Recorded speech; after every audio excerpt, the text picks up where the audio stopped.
পথ দুর্ঘটনায় মৃত্যু হলো এক যুবকের। ঘটনাটি ঘটেছে গতকাল মুর্শিদাবাদের নওদা থানার গোলডোবা গ্রামে।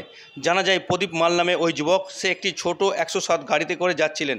রাস্তাতেই যাওয়ার পথে গোলডোবা কাছেই একটি ট্রাক্টরের সঙ্গে গাড়ির সংঘর্ষ হলে ঘটনাস্থলেই গাড়ি থেকে পড়ে গুরুতর জখম হন প্রদীপ।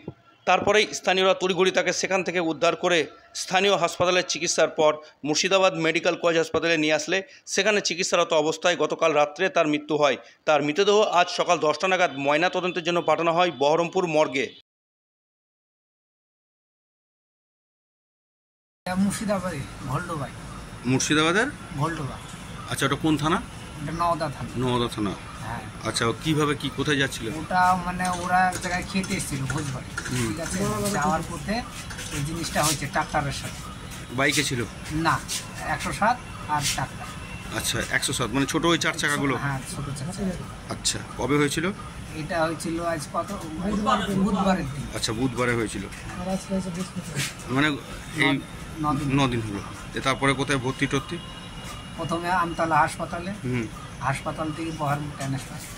কখন মারা গেছে? কালকে গত 12টার দিকে, মানে গত রাত্রে। গত রাত্রে। নাম কি যে মারা গেছে? প্রদীপ মাল। প্রদীপ মাল। আপনার নাম? আমার নাম গৌর মাল। গৌর মাল। ঠিক আছে।